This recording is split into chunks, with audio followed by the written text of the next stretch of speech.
all this.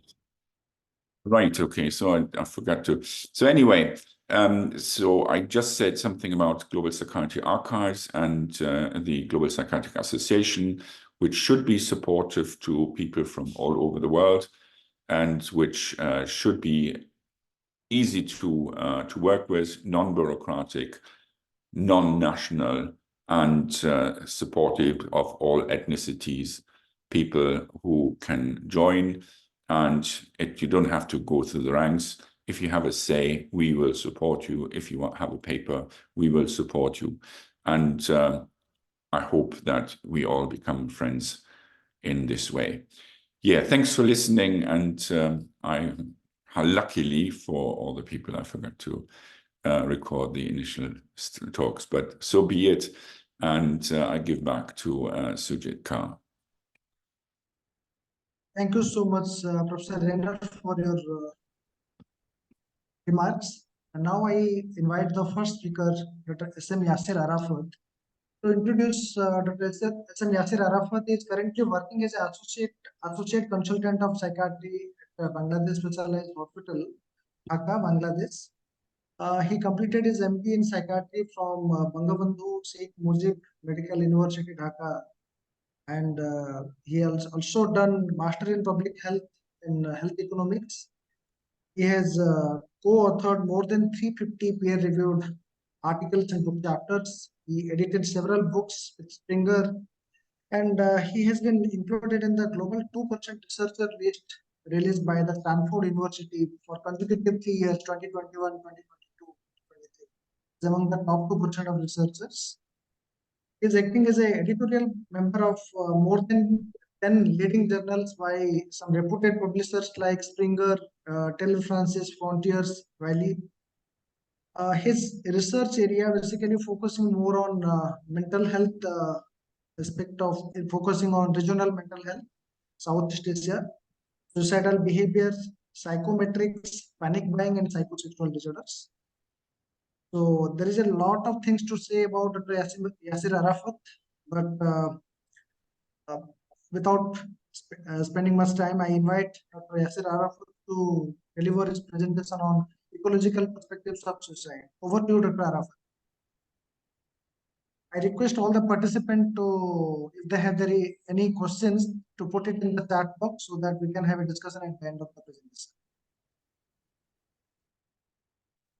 Yasir, you have to. All right, okay.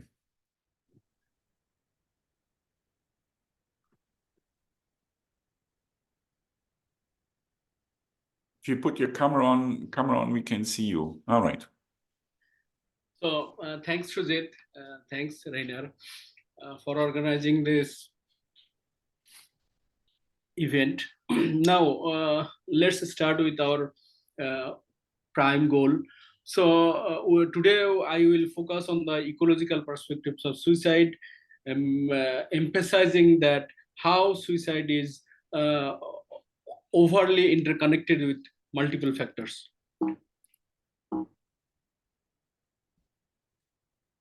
So these are my important works, that is Suicide in Bangladesh, and it is also translated in German. So Reinhard, you can have a look, and I also translated it in Bangla. Our next important work is hopefully coming this year, that is suicidal behavior in Muslim majority countries. So as per the WHO report 2021, in 2019, across the globe, there are 703,000 suicide deaths, and 77% of the deaths happens in low and middle income countries. The global rate was 9 per 100,000, and it is the fourth leading cause of death among 15 to 29 years of old. But surprisingly, it is most important concern that most of the low and middle income countries have poor or low quality suicide data. So the actual suicide deaths could be higher than the number reported in the WHO report. So before going into the details, let's check the classifications, that is suicide and suicidal behavior. So basically, suicidal behavior includes the suicidal idea or thought that can be active or passive, suicidal plan, suicidal attempt, and finally suicide. So what is suicide? Suicide is a fatal self-injurious act with some evidence of intent to die. So how would be the suicide attempt? So a potentially self-injurious behavior associated with at least some intent to die. So suicidal ideations could be active, dying by the one's wish with acts or plans, and passive ideations reflected by thoughts about death or wanting to be dead without any plan or intent. So the another major area is non-suicidal self-injury. So it is self-injurious behavior with no intent to die. There is another concept, that deliberate self-harm. Any type of self-injurious behavior, including suicide attempt and non-suicidal self-injury. So studies have been identified that at least 10 to 20 times higher rates of suicidal attempt than the actual suicide. So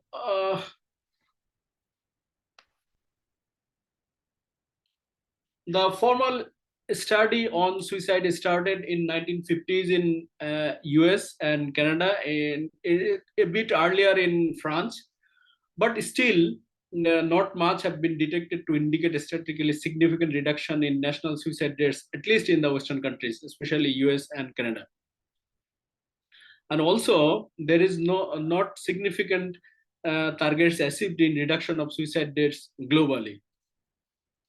So it is still a mystery why people die. What are the risk factors behind the suicide attempt or suicide?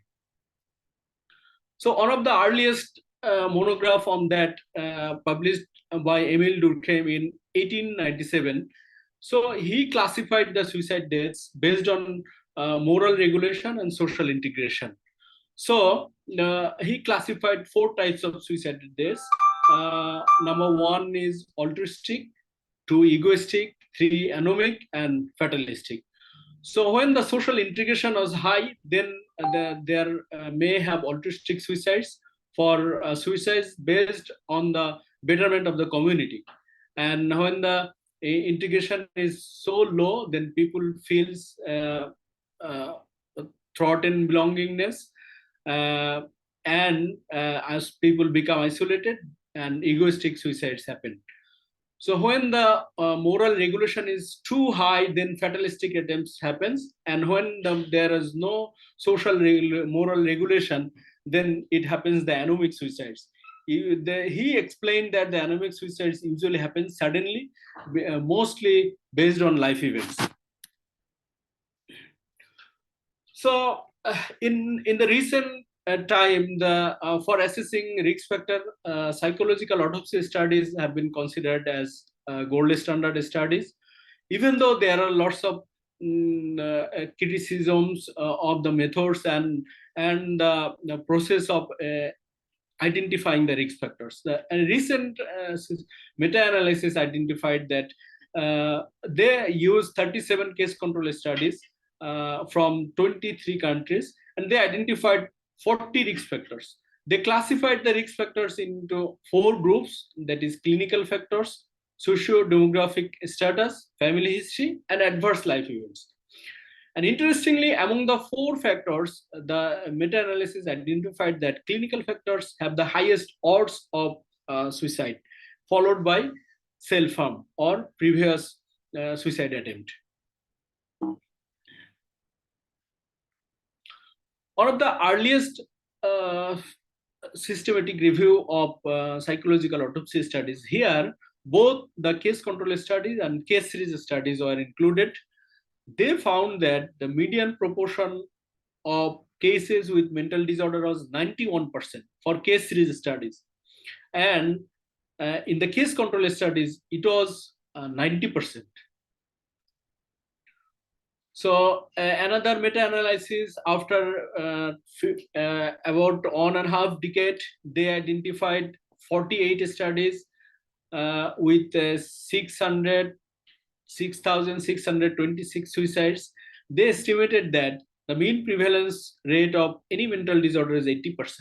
So the key message is here we found that the prevalence of mental disorders is about is more than 80%, at least more than 80%. So whatever the risk factors we have or evidence we have is supporting mostly to the individual persons, that is psychiatric disorder or clinical factors. Now, as there are risk factors in multiple domains, so how the risk factors interact? Yes, the gene environment interactions, it is one of the prominent theories, and process of interactions, that is some genetically predisposed persons interact differently with the environment, and they have different behavior, emotion, cognition, and perception, and they attempt for suicide. The biopsychosocial approach, in the most recent world, is the more well accepted method for fitting in the every psychiatric disorders as well as the treatments. So biologically, suicide emerges from the biochemical component of psychiatric disorders, biological transmission of suicidal risk across generations, maternal illness during pregnancy, and difficulty in birth process, or physical disease. So then it interacts with psychological component, that is suicide happens due to the internal reason to deal with rejection and deprivation. And sociological theory that not really fixing with the Durkheim's view, but the social factors interacting with the biological and psychological factors. So we will discuss the what are the prominent social factors. So one prominent study published in Lancet in 29. So the authors divided the risk factors in two categories. That is the distal factors and proximal factors. So these two categories, there would have interactions among these categories, and that would direct the suicide attempt. So the distal factors are genetic loading, personality characteristics, including impulsivity, aggression, restricted fetal growth, and perinatal circumstances, early traumatic life event, and neurobiological disturbances like serotonin dysfunction and hypothalamo-pituitary axis hyperactivity. The proximal factors are psychiatric disorders, physical disease, psychosocial crisis, availability of means for suicide attempt, and exposure to the models in the nearby environment. So these factors have been categorized in a different view, that is population risk factors and the individual risk factors. So Truckee and Brent categorize it in different way. They mention the interaction as environment and the individual factors. So what are the population risk factors? These are the rapid change in social structure or values. These are the social factors. Economic turmoil, again social factors. Social isolation, social factors. Media reports of suicide and suicidal behavior, social factor. Access to means for suicide attempts, social factors, and poor access to mental health care. Again, these are the population risk factors. So what could be the individual risk factors? So individual risk factors have been classified in three areas, that is distal or predisposing factor, developmental or mediating factor, and proximal or precipitating factor.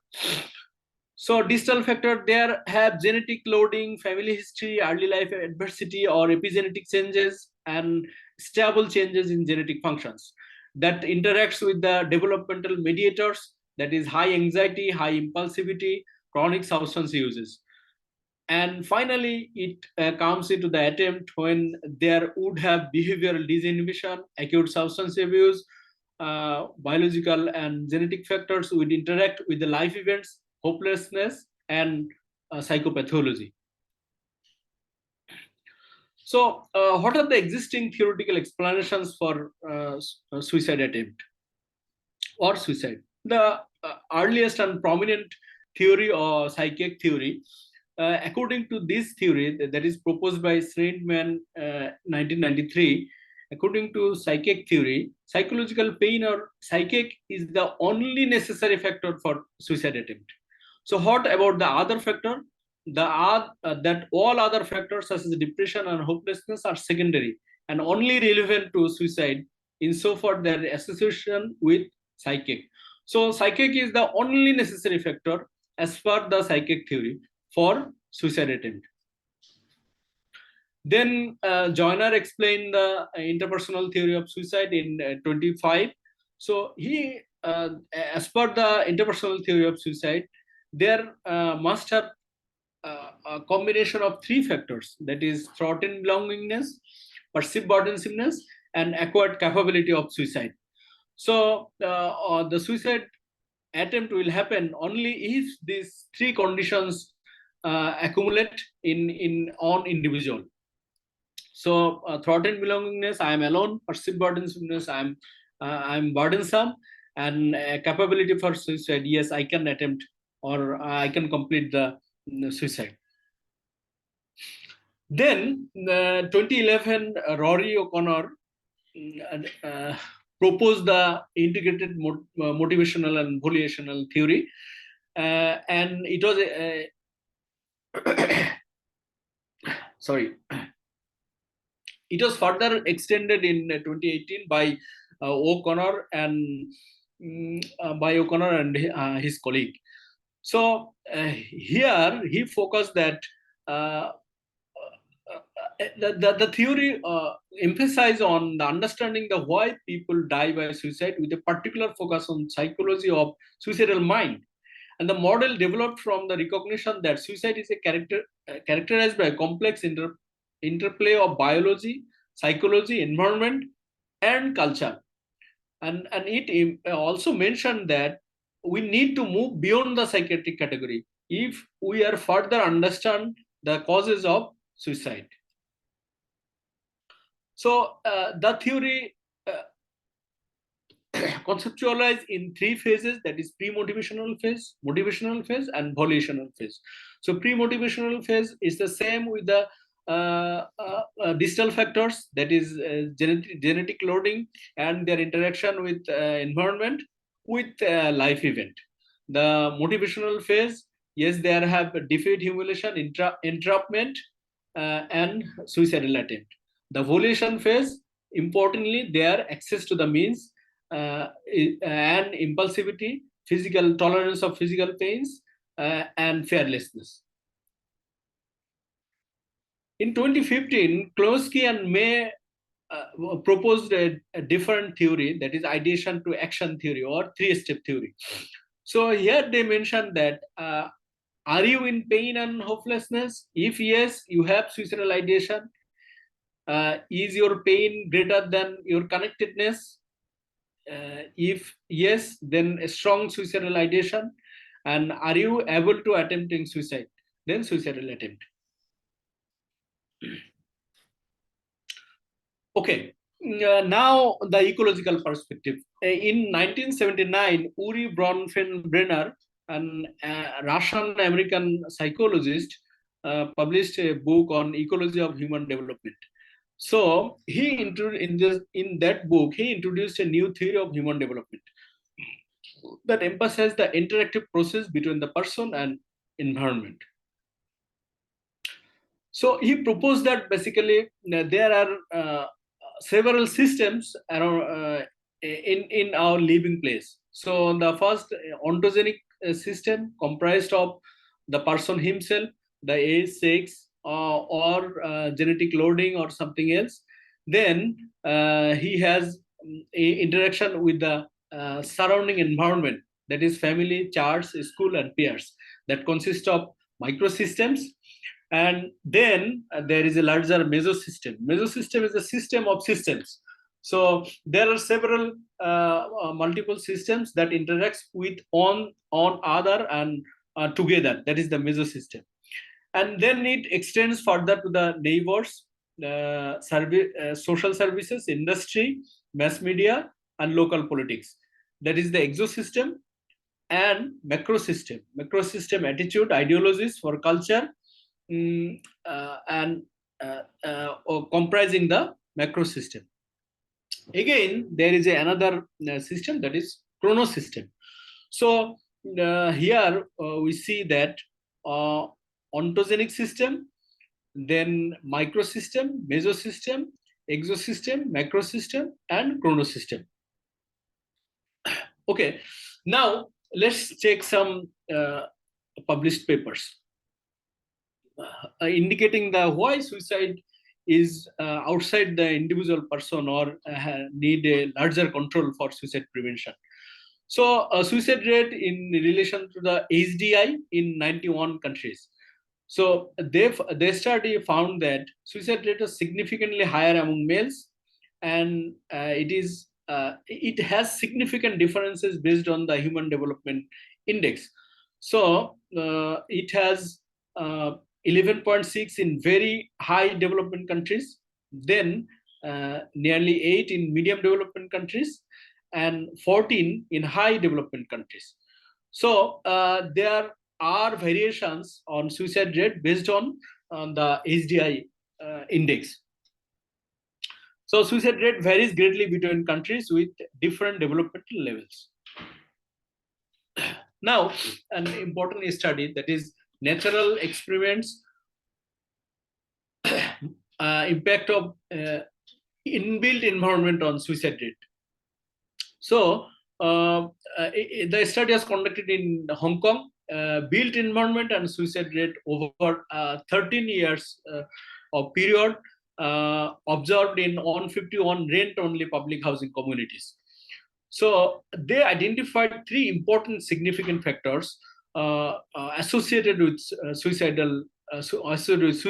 That is the distance to nearest urban center, distance to nearest mass transit railway station, and gross flat area per person. So the study concluded that a significant association between features of built environment and suicide rate. Now, Milner et al. Identified socioeconomic determinants of suicide in 35 countries. So they identified that suicide rates are associated with increased female labor force, unemployment, and proportion of persons over 65 years. Number 1 observation. Number 2, reductions in suicide rates were associated with increased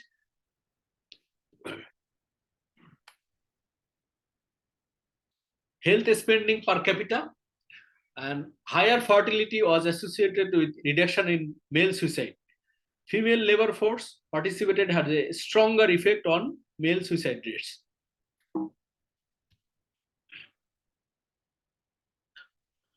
Now, a study conducted in German, it's a German microcensus data to register all data on about 1,50,000 German suicides since 1997 to 2010.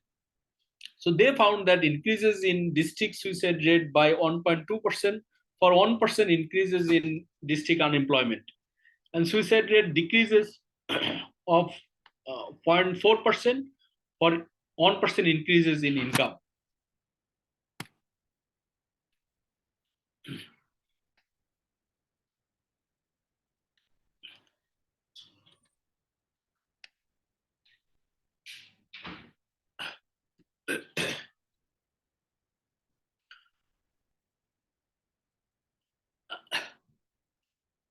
Another study identified that ecological factor among suicide mortality for non-Hispanic whites.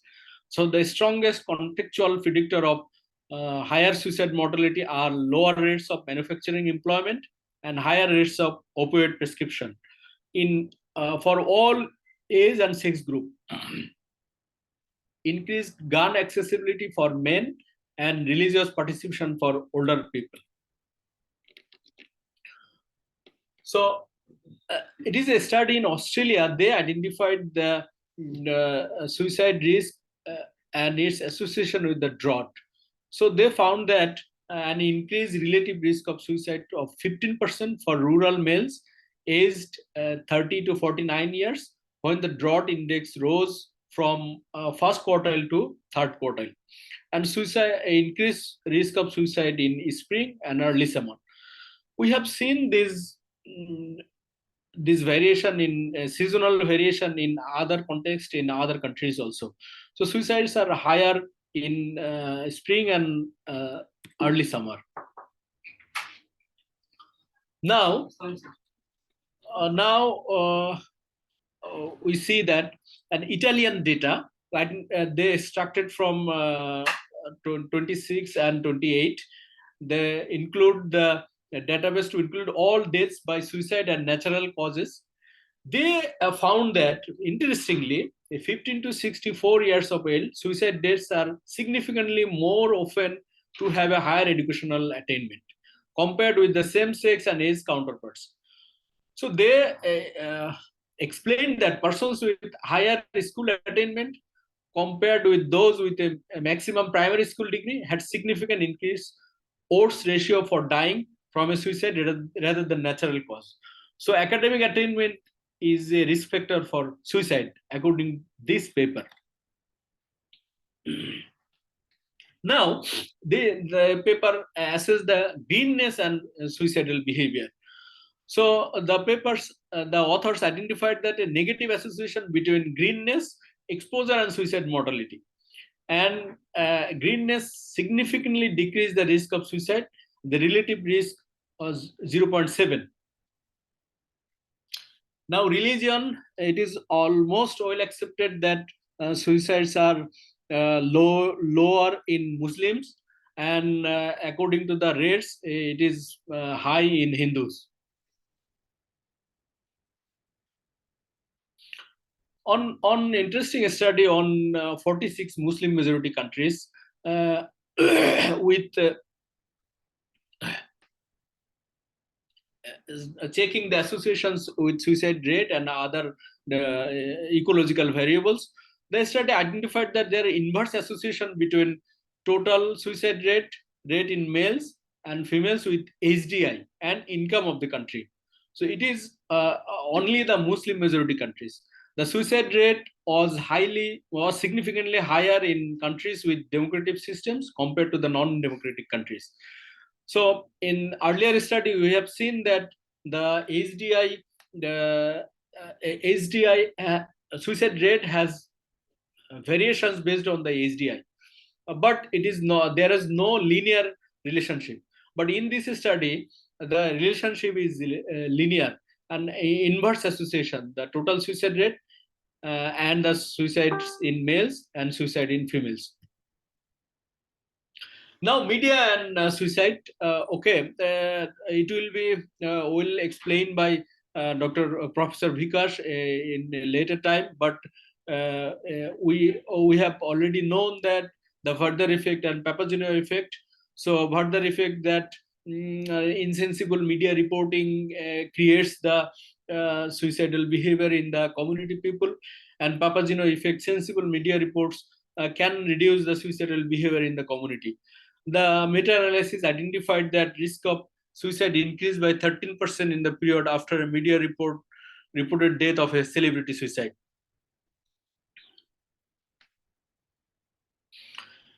Yes, as I mentioned earlier, that there is a strict seasonal variation in suicides based on the region and the location, geographic location of the country. But mostly it's summer, and it's more higher in summer.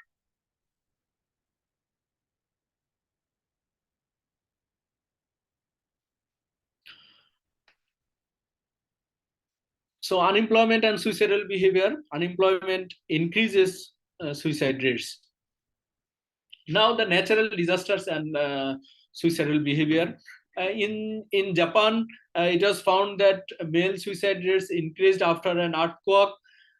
In Taiwan, there was a decrease in suicide rate after an earthquake. and in Sri Lanka, there is no impact. However, a review paper conducted on the impact of natural disasters identified that there is an increase of suicide after natural disasters. Importantly, likewise, the other ecological factors, several methodological problems in this research.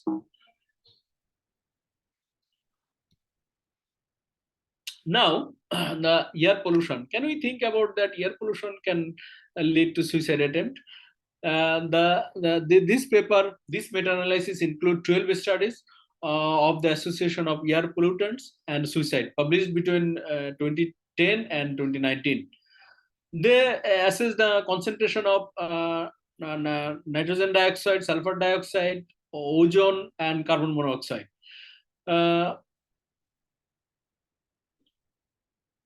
They found that air pollution had a strong impact on suicide for people aged less than 64 years, suicide occurring on summer days, and for violent methods of suicide. But there is no difference between men and women.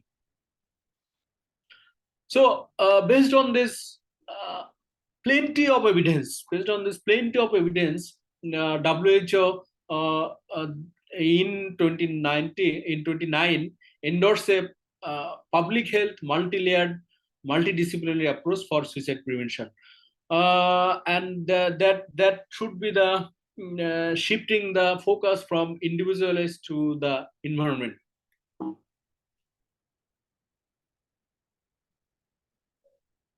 Also, the CDC has CDC of US has also adopted the similar measures of socio-ecological model for suicide prevention, and they are focusing on individual, relationship, community, and societal factors. So finally, what we understand that suicide is extremely complex and multifactorial, and that is the reason why the suicide prevention programs are not getting benefit despite of a huge effort and huge research on it. There is no one-to-one relationship with any risk factor and suicidal behavior, and wider variables needs to be considered while formulating the suicide prevention strategies on the basis of country perspective, region perspective, as well as the global perspective. So thank you very much. Thank you, Sujit.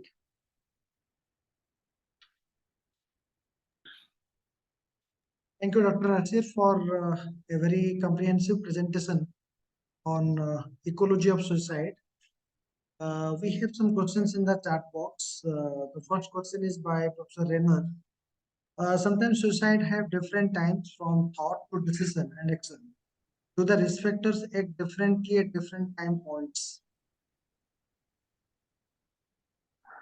This was the question by Professor Reinhard.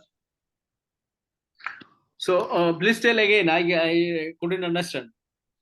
Yeah, suicide have sometimes suicide have different times from thought to decision and action.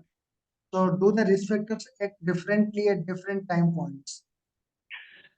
Yes, I assume yes. Yes, the risk factors interacts differently in different persons, even in different situations. Can you comment on that? So what is known about that? So it's difficult to gauge. It depends on the situations, and based on the suicide attempt, there is a gross classification on that. That is impulsive attempt and unplanned attempt. So at least in South Asia, the impulsive attempt covers a good portion of suicide attempt. So for impulsive attempt, it happens just within minutes, without considering the before and after effect or something like that. They just have an means and they attempt. And otherwise, it interact with differently. Those who planned, they may write suicide notes, they may lock their rooms, They may prepare their wills, so everything can happen. And the impulsive suicides may happen to the younger persons, and aggressive or the impulsive personality characteristics. That in this case, the impulsivity may affect it, but precisely it's very difficult to say. Okay, thank you. There is another question by Christian Yom from Cameroon. Finally, seeing those articles, it seems like it comes back to regulation, that is inner and social one, and integration of concerned people. So he is basically commenting that suicidal behavior is a very complex phenomenon that happens because of interplay of inner and social regulation, as well as the integration of the common concerned people. Any comment on that? Thanks for it. Yes, sir. No, thanks for his generous comment. Thanks. And another comment by one of the audience is the suicide is different to each of the countries related to culture and spirituality. Yeah, it's already presented that religion may play different impact on the suicidal behavior. In different religions, they have high suicide rate, whereas in some religions, suicide rate is low. So it is having a role. So in that case, I can share a little bit more experience. That is, we did some studies on suicidal behavior and compared it with the Muslim and non-Muslim countries. So we found that the suicidal ideation is more or less same, even higher in the Muslim countries. But a suicidal attempt or completed suicide is lower in Muslims. Yeah, even in the Muslim countries, if you see that rate of suicide is not uniform across the countries. Like there are some Muslim countries with a high suicide rate, there are some Muslim countries with a low suicide rate. So Yes. probably religion is not the only factor that influences the suicide rate. There are some other ecological factors that do play important role. Another interesting question by Dr. Alok Jyoti Sahu: any particular profession linked with suicide? Does a particular occupation is increasing the vulnerability for suicide?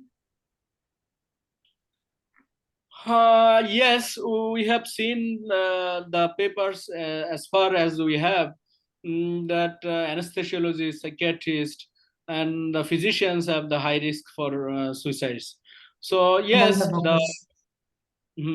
so the profession may have the propensity to developing risk factors for suicide. Yeah, even those individuals who are exposed to very stressful professions, the rate of suicide is bit higher. So here exactly the profession rather than the individual's resilience and the amount of stress that is produced that plays a detrimental role. And same another question by any range of time schedule of the day. If you see the suicide, any particular time where most of the suicide happens, there are some papers related to ecology, any particular time of the day where the suicide happens. Uh, we did a similar study in Bangladesh regarding the time. But after first study, we thought that something have revealed that is really interesting. But the subsequent studies revealed a different time schedule. So my understanding that usually it doesn't follow, but night could be a potential factor. Okay. I had just one observation that recently the National Crime Records Bureau has released a suicide-related information in India. So consistently, what we are getting, the attributing factor of suicide is family problems. It's not mental illness; rather, the family problems is responsible for associated factor of suicide. So that is something very unique to country. But the challenge is the information is from the police database. So whatever information that is documented by the police is there. So it is not a systematic analysis of attributing factors of suicide. So, what is your take-home message on that? What is happening in Bangladesh and other countries as a common associated factor of suicide? Is it mental illness or something else? It's a really interesting question. So, and I totally agree with the context. However, the situation may be different if we store the data scientifically. I am not telling that still the data is not scientific, but the impurity can be resolved. The picture can be small difference that would be. So on the main point, I totally agree with that. The for suicide, psychiatric disorders are secondary, at least in Bangladesh and also in India. So the life events and familial factors. So our psychological autopsy study identified that 57% of the risk factors are associated with the family. And we analyzed the data in a population attributable fraction. So there we found that 86% of the suicides could be prevented if the life events could be managed. So I think it's the same scenario will replicate in South Asia, which is quite different from the Western countries in regards to the psychiatric disorders. And importantly, the reviews we have identified on psychological autopsy studies mostly done in Western countries and developed countries. So the low and middle income country setting could have a different picture. And mostly it will be related, or it may be related with the family factor or relationship issue. Thank you so much, Dr. Yasir Arafat, for your comprehensive presentation. Thank you so much. Despite of your ill health, you made the presentation. I highly appreciate your efforts. Thank you so much. Now, moving on to the next presentation, I would like to invite Dr. Vikas Menon, who is currently working as a professor of psychiatry at Jawaharlal Institute of Postgraduate Medical Education Research, Puducherry. He is having a keen research interest in suicide prevention and mood disorders. And he has published more than 70 peer-reviewed papers on the theme of suicide, and is having more than 300 publications and several book chapters. He is one of the lead investigator of Indian Psychiatric Society funded multicentric study on suicide crisis syndrome. He is a recipient of several research excellence awards, notably 2023 D. Leo Fund Award of International Association of Suicide Prevention in recognition of his outstanding research work on suicidal behavior carried out in developing countries. I request Dr. Vikas to hand over to you, Dr. Vikas, for your presentation. Welcome. Thank you, Dr. Sujit. Am I audible? Yes. Yes, sir, yes, you are audible. Okay, and can you confirm that my slides are visible in slideshow mode? Yeah, the slide is visible. Yeah, it's full screen, it is visible. Okay, so yeah, here we go. So thank you very much to the organizers of this webinar for having me over here. Thank you also to my co-speaker for setting the ground so beautifully with a very exhaustive presentation on the ecological aspects of suicide, one of which is also media reporting, which he did touch upon briefly when he discussed about the Werther and the Papageno effect. I intend to take the topic a little further here and talk about the context of media reporting of suicide, the current scenario in India, and then broaden the scope to the Asian context, and then compare and contrast between East and West, because that's the topic that has been given to me. And so just a brief intro about media suicide reporting and the Werther effect, and then move on to the major part, that is how is the current scenario of the Asian scene with regard to media reporting of suicide, the general population. And then something very important, because the Werther effect is more pronounced when the context or the index event is that of a celebrity suicide as opposed to a suicide in the community.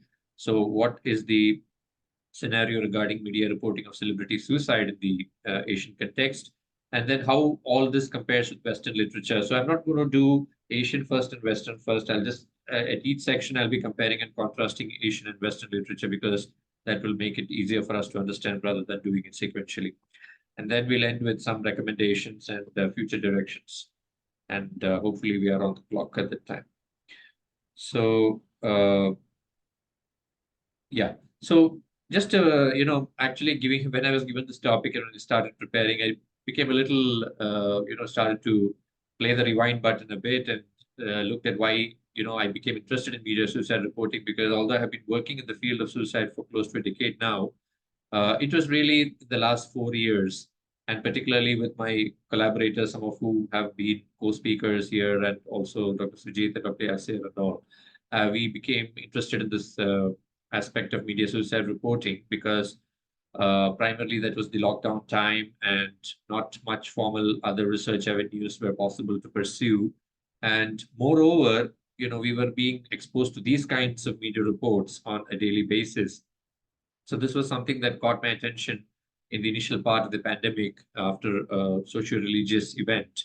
There was a suicide, but what's more interesting was how the media, very explicitly and in a very detailed manner portrayed the suicide, including the method. Another similar report of a suicide during the initial part of the pandemic, when everybody was so anxious and so freaked out regarding the implications of having an illness and its social and other familial and economic consequences. So, this kinds of media reports, actually, every time when we took up the newspaper, we were reading all these kinds of news. This many people lost their job, this many people on ventilators, this many people dying by suicide. So all these kinds of things really got me interested in this particular aspect, how media is reporting suicide and what could be its implications. So there were sporadic reports on media suicide reporting in India earlier too, and in Asia earlier too. But then we decided that we would perhaps investigate this context in a more systematic manner and build more evidence base in this area, because particularly in the area where I work, there was not much literature on this aspect. And also media reporting of suicide is recognized as one of the 4 evidence-based pillars of suicide prevention in the Live Life Implementation Guide for Suicide Prevention in Countries, which was a document brought out in 2021 by the World Health Organization and meant to be utilized by all countries, regardless of whether they had or did not have a national suicide prevention plan. So one of the important pillars there was media reporting of suicide. Of course, the others were limiting access to suicide means, early identification and assessment and management of at-risk or distressed individuals, and life skills coaching from a very young age, including the schools. So these were some of the aspects that got me interested in media reporting. And of course, we are all, many of us may be aware of this particular paper by Thomas and his team, and this was also shown by the previous speaker. And this was meta-analysis that actually showed that the risk of suicide increased by 13% in the period after media reported a death of a celebrity by suicide. And when the suicide method used by the celebrity was reported, the risk was twice as higher. So there are implications in the way that media report suicide, particularly certain aspects, if that is highlighted in the report, then that leads to a greater spike in suicides than would have happened if that aspect was not included in the report. So that is why perhaps we need to pay attention. And so to carry out our studies, I'll primarily be talking about our work and also mixing some Western literature there for the context. So we have several guidelines actually for reporting of suicide. Some of them are, framed by country-specific authorities. Some of them are more globally accepted. So this is perhaps the most widely accepted tool for media reporting of suicide. This is by the World Health Organization. Preventing Suicide, a resource for media professionals. This has gone through several versions. I think the last update was released in September 2023. And in the latest update, a lot of new aspects like how media reporting of suicide in the online, digital, or social media space, and how there is a need for media to focus on positive portrayals of suicide, particularly with respect to stories of hope, survival, and coping, and all has to be what is the impact of that. So those kind of protective aspects are also emphasized in the latest update.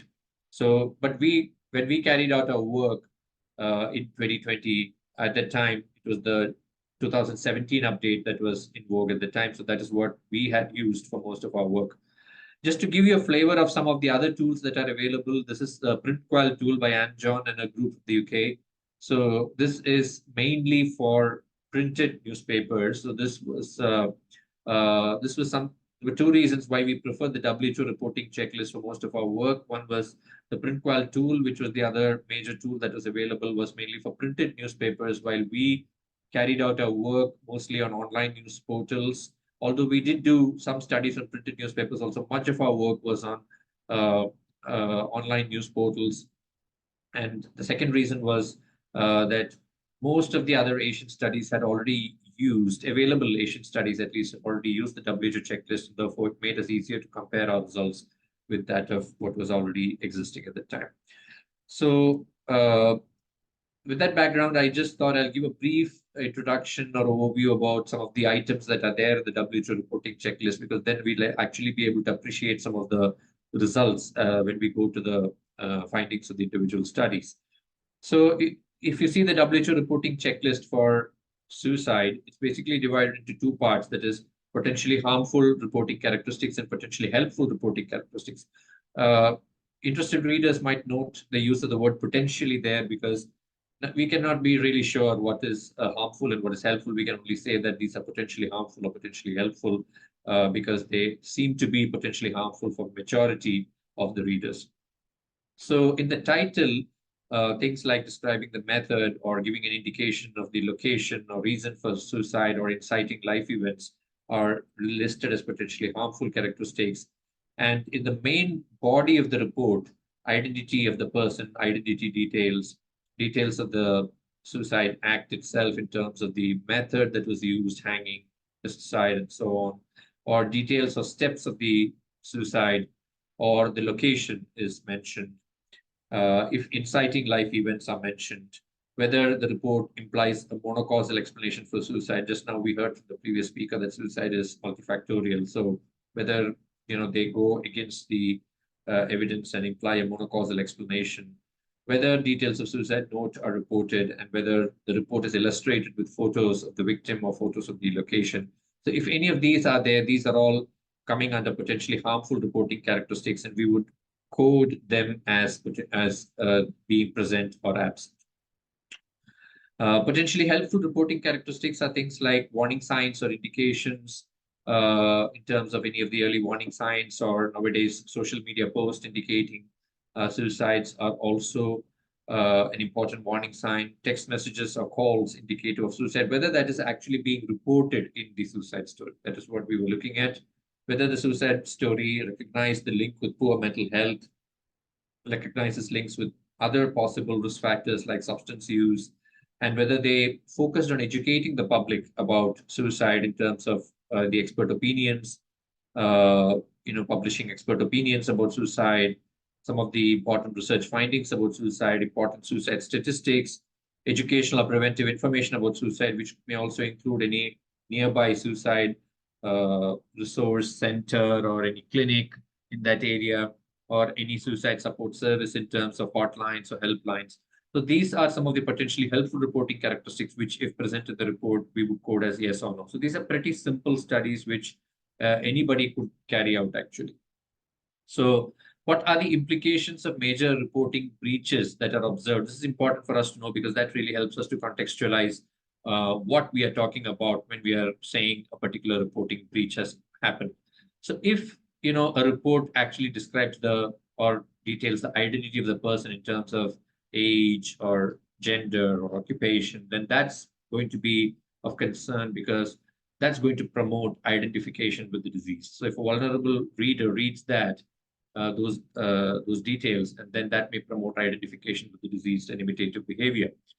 If the report has published details about the location, then that kind of attracts vulnerable readers to those locations, and ultimately those locations tend to become suicide hotspots. Detailed location of methods or steps is, I think that's intuitively we can all understand that's harmful, because that is going to promote imitative suicide by providing a model to vulnerable readers. Monocausal explanations for suicide are going to be detrimental because they are, for two reasons. One is they are neither scientifically accurate, because we know that suicide is multifactorial. On the other hand, it could also be harmful because that might promote identification with the disease, particularly when for those readers who are experiencing similar kinds of stressors, like exam failures or whatever it is. Little focus on discussing links with substance use or mental health is a lost opportunity for educating the public in every suicide story. So every suicide story that the media reports is actually a potential opportunity for them to educate the public, and we don't want to let go of that opportunity. No information on suicide support services like helplines is again not a desirable feature in a media report, because that might be a very relevant information for somebody who is distressed and actually reading that report to reach out to that particular helpline for support. So after we've just given an overview about the items on the checklist and the implications of each of these reporting breaches, you can see the implications are different when it comes to different reporting breaches. So with that background, now we'll go to the individual studies that our group has done, particularly in the Indian and Asian context, and then we'll follow it up with Western literature. So this was the first study that our group carried out in 2020, soon after the lockdown. This is from the place where I work, which is a union territory in India. This is Pondicherry. And Pondicherry, the context was Pondicherry has a suicide rate that is 3 times of the national average, and is consistently in the top 3 states or union territories in the NCRB data, which is the nodal agency for suicide-related statistics in our country, in India.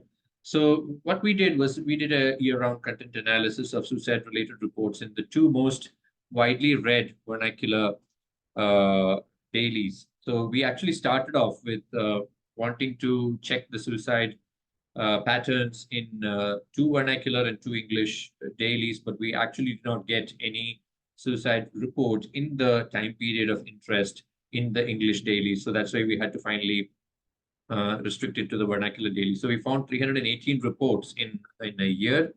And the common violations that we noted was the rates were pretty high, actually, mentioning the method of suicide. You can see in nearly all the reports it was mentioned.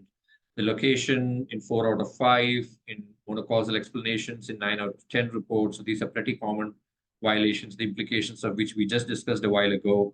And on the other hand, reports that were discussing educational or preventive aspects of suicide were comparatively very few, and only 1 article actually focused on educational aspects, like providing details about the suicide support helplines and so on.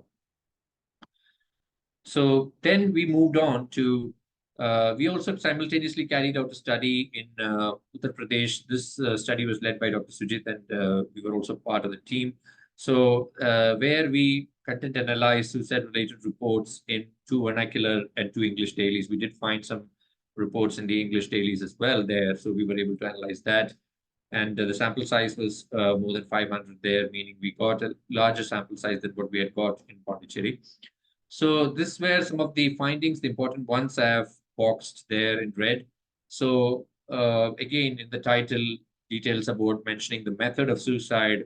In the body of the report, again mentioning method, location, giving a monocausal explanation, and providing photographs of the deceased were common violations. And in terms of helpful reporting characteristics, overall, you could see that very few reports actually included some of these potentially helpful reporting characteristics, like warning signs, mentioning links with substance use, and including details of suicide support helplines. We also, because we had reports from English and vernacular newspapers, we also thought we should go ahead and compare these newspapers and see which newspapers are more culpable when it comes to reporting breaches. And we found that vernacular news reports had greater proportion of reports that breached the reporting guidelines, particularly, in terms of including details about the method, about the cause of suicide, steps of suicide, life events, citing life events, and A lot of difference when it came to the proportion of newspaper reports that included photographs. You could see the numbers there, and those are about nearly 4 to 5 times that of the English newspapers. That many number of vernacular newspapers had violated this aspect of reporting. So these are some of the other studies that we conducted in various states in India. I'm not going to list their findings individually because much of the findings were overlapping with what we found in our first 2 studies. So we carried out studies in the states of Maharashtra, Odisha, Kerala, that's the third one there. And we found overlapping findings, many reporting infringements. Overall, there was a pattern of little focus on helpful reporting characteristics, while potential breaches in several harmful reporting characteristics. And overall, the pattern was that local language newspapers seemed to be more culpable when it came to reporting breaches. This is an important review that was done by Dr. Yasir and his team, which analyzed the media reporting of suicidal behaviors in the Southeast Asian countries. But literature was available only from 5 out of the 11 Southeast Asian countries. And I'll be presenting a table of that in the next slide. So the first systematic examination of media suicide reporting, just as a trivia, was in 2011. That subsequently there were studies into 2014 and 2016, but of course, in the last few years, several more have been added to this list. And they also noticed there was significant heterogeneity in terms of study methods, in terms of the duration, in terms of number of reports, in terms of some of the checklists that we used to analyze the quality of reporting. There were a lot of study heterogeneity in design and methodology there. Much of the studies that they reviewed were from Bangladesh and India, 5 each, and then there was 1 study each from some of the other Southeast Asian countries. Totally only 5 countries provided any kind of data. And there were a lot of overlap in the findings, in terms of reporting violations that were common, like reporting identity of the deceased, monocausal explanations, and normalizing suicide. That means that suicide is actually portrayed as a reasonable or rational alternative in times of distress, and then including the method, photographs, or location in the report. In normalizing the report, what we mean to say is the language that was used in the suicide report was tending towards, giving an explanation of suicide as a rational step or way out when the patient faced those stresses. That's something that we can instantly recognize as potentially dangerous. And then even in some of the other Southeast Asian nations, including details about the method, insensitive language, and photographs about the victims. And overall, across all the nations, there was comparatively little or no focus on helpful or educative reporting to the public when reporting a suicide event. So that was the findings from the Southeast Asian review. Some studies from some of the other Asian countries. In China, there have been several studies that are published. It's obviously beyond the scope of this lecture to give you an overview of all the studies that have been done, but I just picked up a sample study from China, which also examined time trends in reporting over a decade. And then the second study is actually from Pakistan. The China study obviously was a long period study and examined time trends and had more than 5,000 reports. In Pakistan, there were several reporting breaches and poor compliance overall with media reporting and low awareness of these reporting guidelines as well. And violations were noted in both local language as well as the English newspapers. In China, comparatively, adherence was better, but low for certain items, particularly in terms of how the headline was framed, the language used there, and some of the other protective aspects of reporting, like reporting the negative effects of the suicide on the family members and links with mental health and substance use. These were adherence was pretty low, comparatively low for these items, and no time trends were noted, meaning that that kind of reassurance that with time the media reporting quality tended to improve. That kind of a finding was not available, so it was pretty much no time trends, no positive time trends were noted in quality of media reporting there. So coming to Western literature in terms of media reporting, these are 2 studies, one from the UK and one from the US. So online media reporting of suicides and coverage in newspapers. The UK study, they already had the Samaritan guidelines when this report came out, but they found that nearly 80% of the reports failed to comply with at least one of the UK Samaritan guidelines. And the reporting breaches, the common reporting breaches of failure to mention the suicide support services, and a lot of details about the methods, excessive details about the methods used, and undue speculation about the triggering event for suicide. And the local media reports were more compliant with reporting guidelines compared to the national sources, which was a bit of a counterintuitive finding there. When it came to the US study, also there were some concurrent patterns that were noted. These in terms of details about the suicide method and location, and these violations were noted, but they also rarely provided information about warning signs and risk factors. Role of alcohol and prevention resources were also not sufficiently included in the newspaper reports. These are some other Western studies. The McTernan study was from Ireland, while the Antibes study was from Canada. And here also there were concurrent findings. Nearly all articles breached at least one guideline. This was from the Irish study, and about nearly more than half of the articles had breached 3 or more of the reporting items in the respective guidelines. Common violations where use of sensationalized language, prominent placement of reports, that is in the first page of the newspaper, and publishing photographs and mentioning location of suicide. But overall, you can see that the percentages are much less than what we saw in the Indian and Asian studies. No articles disclose suicide note contents, and there were mention about preventive and educative aspects were very uncommon.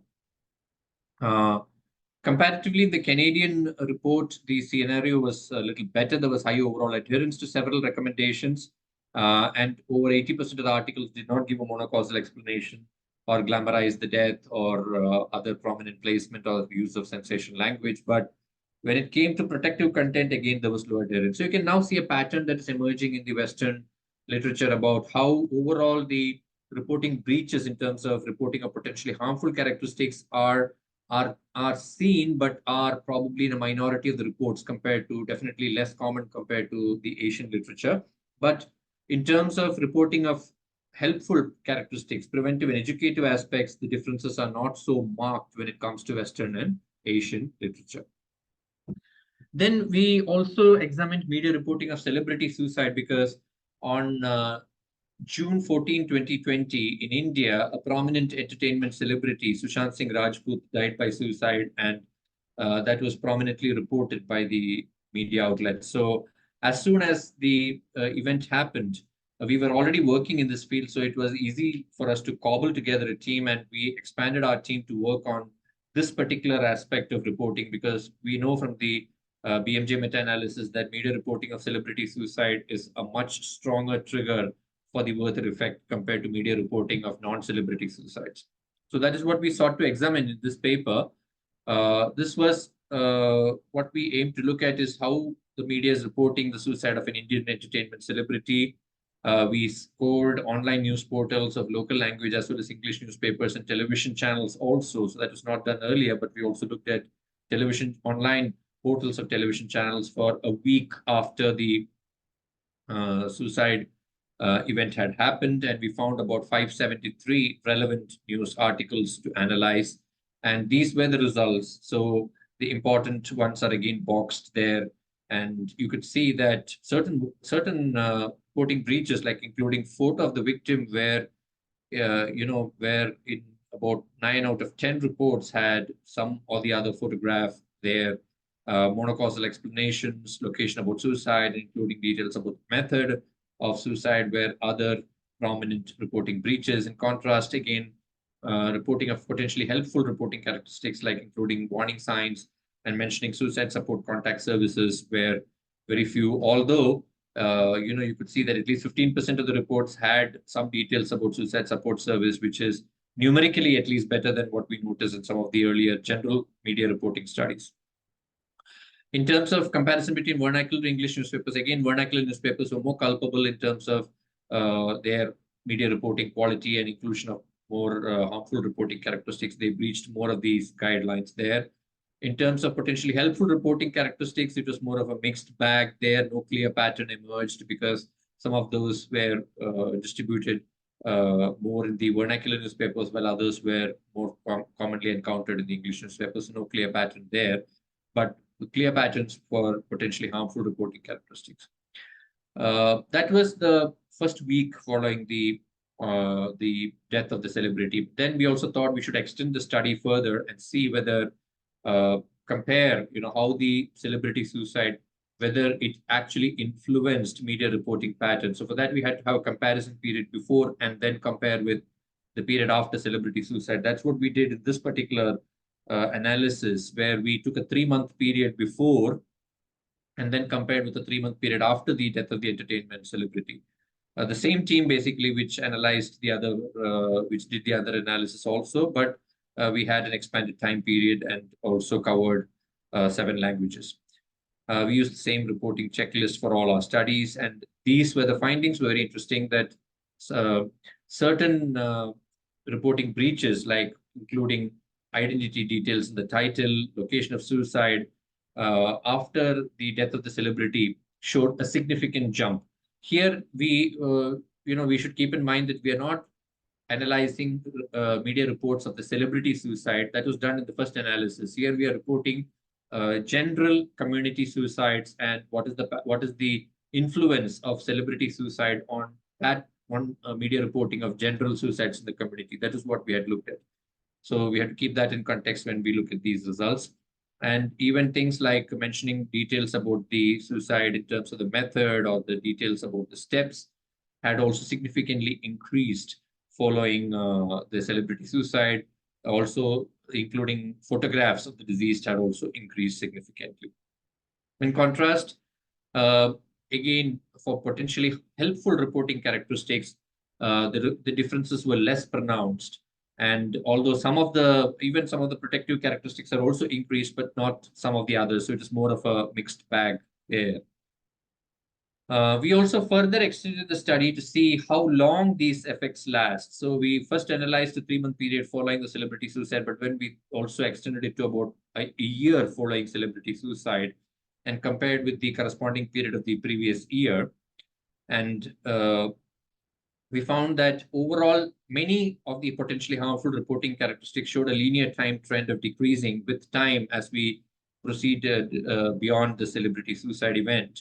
But certain reporting breaches, like mentioning the method of suicide or illustrating the report with photographs of the deceased or location of suicide, continued to show a significant rise with time. And these were more pronounced in local language newspapers. So these really tell us that we need to monitor the suicide reporting patterns for at least a year, if not longer, in some of these newspapers, particularly the local language newspapers, because the reporting breaches don't seem to be coming down to the baseline even a year following celebrity suicide. Whether the celebrity suicide in one country can affect suicidal behavior or reporting quality of suicidal behavior in other countries, that is what we looked at in this particular analysis. So the countries that we looked at were Indonesia and Bangladesh, where we had collaborators to work on this.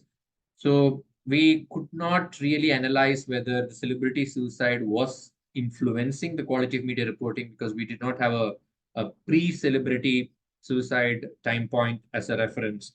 So we only evaluated the period after the reported suicide. Nonetheless, we got some interesting trends because suicide by hanging was the most prominent mode in this period after celebrity suicide. That does not compare favorably with at least some of the data that was available from previous studies, suggesting that this may have had an influence, but obviously no conclusive recommendation was possible from this particular study. Overall, there was poor overall adherence to media guidelines in reporting of community suicides in these 2 nations. What does the Western literature say in this regard? So this was an analysis of media reporting of suicide for the suicide deaths of Kate Spade and Anthony Bourdain. Both of these suicides actually interestingly happened within a few days of each other in June 2018. And they examined adherence to media suicide reporting guidelines and popular newspapers based on circulation data. and covering all 4 geographical regions was selected from the country, and a team of raters evaluated each news story to determine adherence to a checklist that was defined a priori, which comprised of 14 items. And they calculated adherence for each article based on whether each item was present or absent, and a score of 12 out of 14 was considered to indicate high fidelity. And overall, the results showed that only articles adhered to about half of the 14 items on the guidelines, and none of the reports reached or crossed the threshold which they had set a priori for high fidelity. That shows that the reporting quality is suboptimal. And this is a horizontal bar chart showing the adherence to each of the 14 items. So you can see overall 2 interesting patterns there. Number one, that a lot of reporting breaches, particularly for some of the items, like sharing hopeful messages and conveying that suicide behaviors can be reduced with mental health support and treatment. There was not even a single report that included these 2 components. And overall, the Anthony Bourdain reports had a greater degree of adherence compared to the Kate Spade reports, probably because the Anthony Bourdain event happened a few days later compared to Kate Spade, and therefore there was some kind of a sensitization effect on media reporting in terms of adherence to the reporting guidelines. We all know Robin Williams' suicide was an important event that happened in the US in 2014. So there have been subsequent reports that analyze media coverage of Robin Williams' suicide in the United States, and also Robin Williams' suicide in other countries, in Australia by Jane Perkis and her group.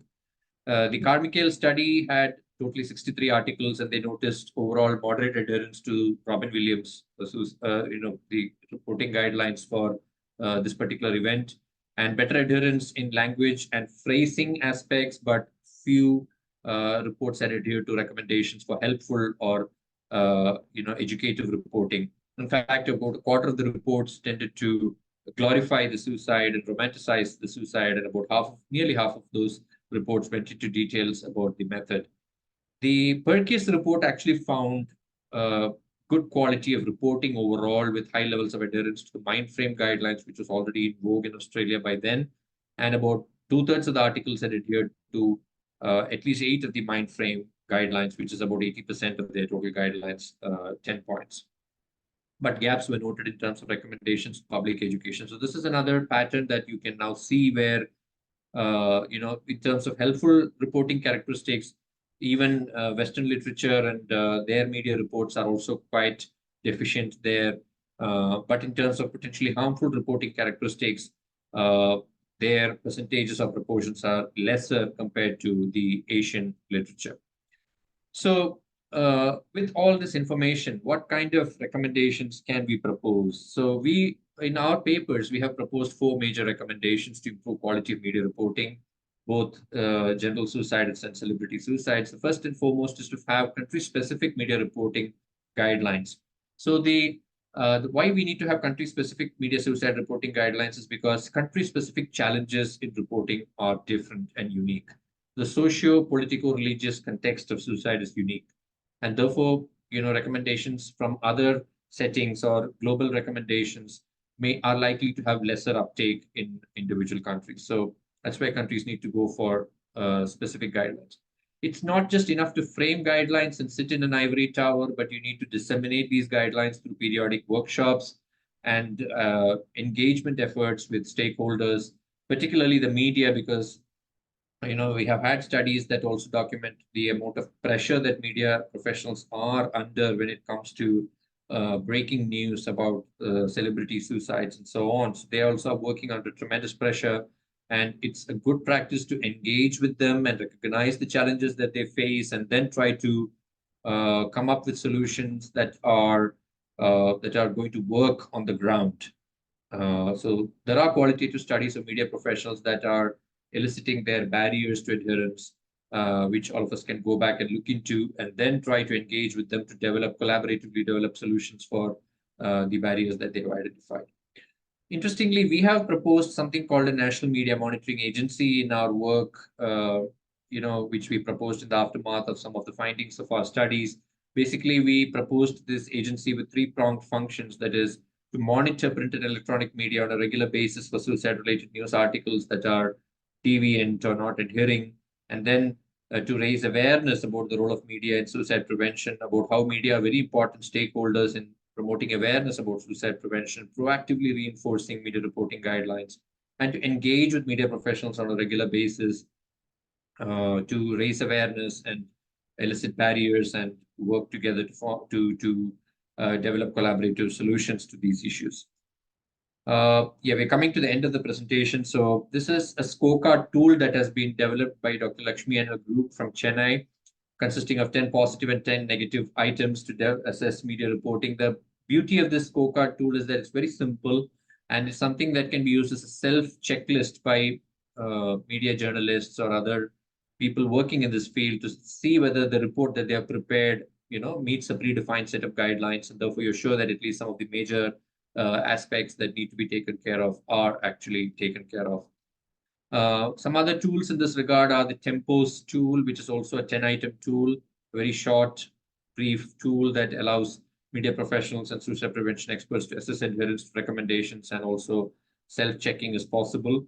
And this is also checked in terms of the iterator liability and scale definitions. This is what actually the Tempos checklist looks like. So just 10 major reporting items, and for each of them, they are supposed to score as helpful, mixed, or harmful. And that way you get an idea about how adherent the report is to media reporting guidelines.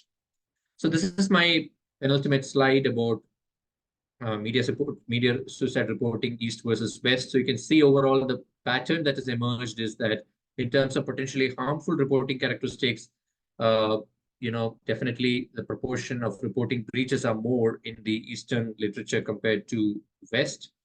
But these differences are little blurred when it comes to helpful reporting characteristics, which are probably suboptimal both in the East and West. When it comes to celebrity suicide, certain aspects like details of suicide method seem to be common in both Eastern and Western literature, but the proportions seem to be higher in the East. That's the caveat there.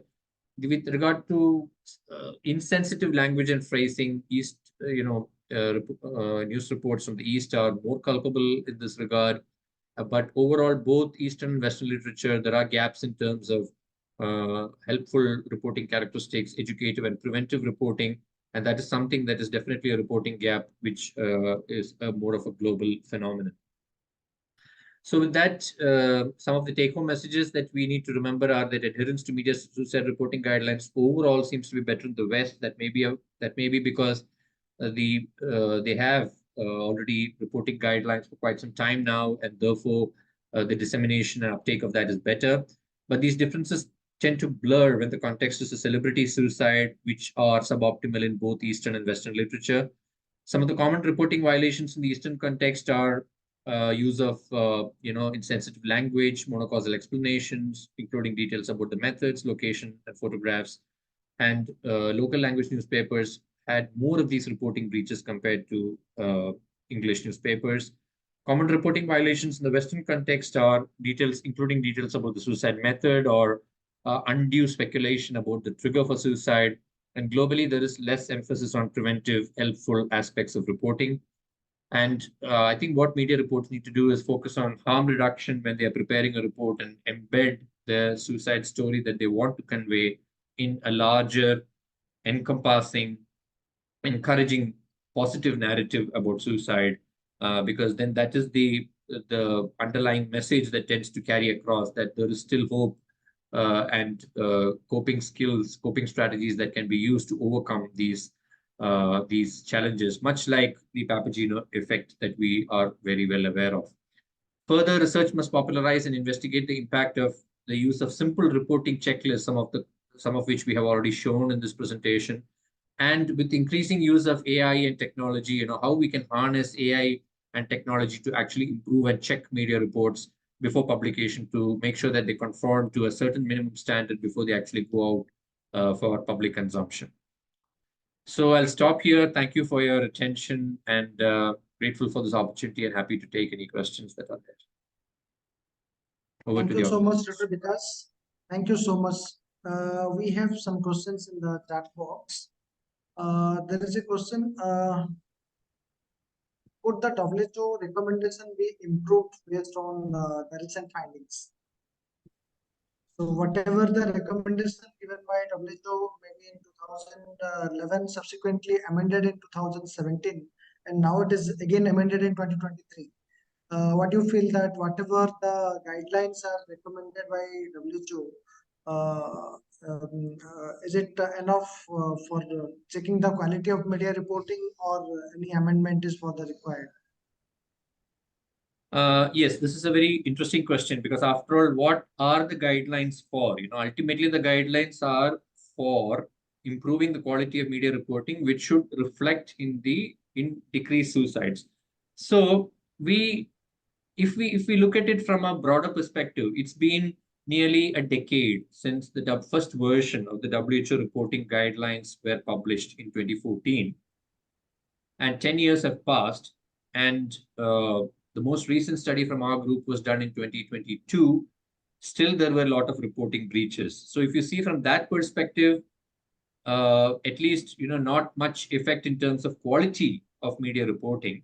But we do have studies by Jane Perkis and her group from Australia and other countries, not specifically the WHO reporting guidelines, but the Mindframe guidelines in Australia, which they have quantified as, after publication of the guidelines, and I also, if I recall correctly, by the Canadian group also, there are similar papers that have documented a significant effect in terms of publication of the reporting guidelines and reduction of suicide, in terms of reduction by 1% overall death by suicides in the country, annual rate of death by suicides to that extent. But we do not have data from India, or to my knowledge from any of the Asian countries. I'm happy to be corrected here by other experts here if I am missing anything here. But if we implement these guidelines, if we are able to locally frame guidelines and implement that properly, then that means that we might be able to target a 1% reduction like what has happened in other countries. And for a country like India, where annually, at least according to NCRB data, we're talking about 170,000 suicides. That's, in terms of prevention, we're talking about how much? We're talking about 1,700 suicides, which is a big number there. Yeah. Recently, the Press Council of India, they have introduced a guideline regarding recommendation for the, it's not very recently, it's around 4 or 5 years back. So that is more of a simplistic guideline than World Health Organization recommendation.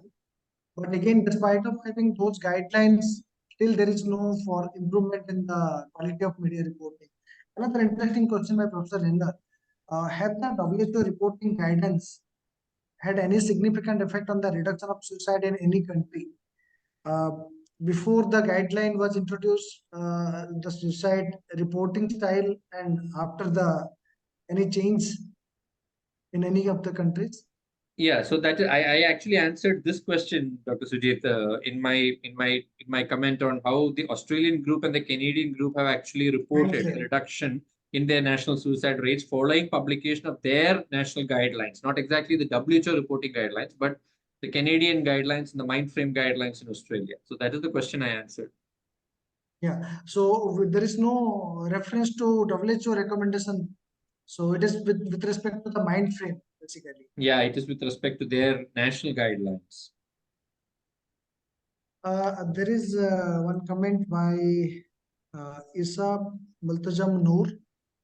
We are in Indonesia, have guideline for suicide prevention program related to psychological first aid for suicide idea. So there is already a guideline in Indonesia, and many other countries, they have their own guidelines.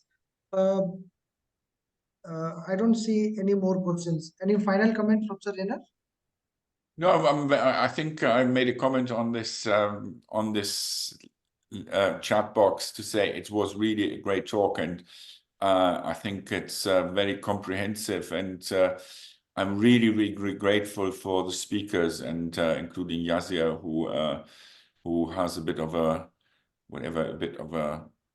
poor cough, So I think it's I'm really grateful, and I think this is the way the Global Psychiatric Association should work. And I think, as you said, this is information which is necessary for people, and I hope then we can promote this this video of these talks onto whatever academic platforms where this might not just reach psychiatrists, but also journalists. So we should do that. So I'm really, really grateful. So yeah, I have no other questions, and I'm really impressed.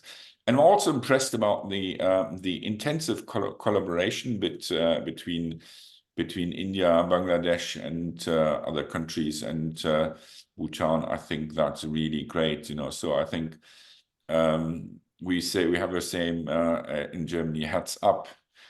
So it's really impressive what you've done, and thanks so much for this. And I think we have to continue like this. And I think Daria Ahmed is trying to prepare another workshop on crisis and mental health in crisis. So that's possibly in July. And if there's other listeners who want to contribute, I would be absolutely delighted.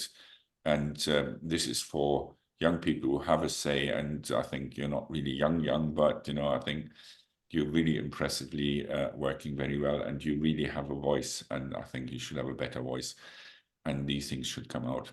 Thanks so much. Thank you so Thank you much, so much, Professor Mr. Reinhard and Dr. Sujit, and everyone here, all the participants who have stayed till the end. Also, thank you very much. Thank you so much. Thank you so much to all the participants, all the speakers for their contribution to this academic forum. We'll be having continuous academic activities periodically, which will be communicated to those who are interested in different social media platforms or through the website of Global Psychiatric Association. And this presentation will be already recorded. It will be available in a YouTube video and will be uploaded to the association website. Thank you so much. We can end the session here. Yeah, can I Thank you just, so much. I think you said initially you wouldn't allow me some words, so I just wanted to, for those who came a bit later, say that this Global Psychiatric Association should be non-judgmental. It should be proactive. It should be non-bureaucratic and give people a voice. And I think for all these people who don't want to go to the administration and become a professor before they have a say, they are very welcome. And I would also say we don't need to be a member of a national association to become a member of the Global Psychiatric Association. If you want to become a member, it's www.globalpsychiatricassociation.com. And the journal where we publish papers and in my view are very supportive is via globalpsychiatry.co.uk. Global Psychiatry, one word. You can see lots of articles by Sujit and Yasir, and they have really impressive data. And I would say you can see this video. We will bring it up on YouTube eventually and make it available. And I thank the audience for their interest, and I hope you had a enjoyable time to listen to this, and I'm pretty certain everybody will have learned something. So if you like that, just try to engage. We are very welcome, and the chair of the Global Psychiatric Association currently is Sujit Kar, and he will listen to you. And even though I'm getting old as a founder, I'll try to be very supportive. Okay, thanks a lot, and thanks Sujit for having done this work and bringing this onto the platform. And I'm really proud of you guys. Thanks a lot. Thank you so much. Thank you so much, sir. Okay, so I close now, and shall we finish now? And I'll finish the recording, if that's okay.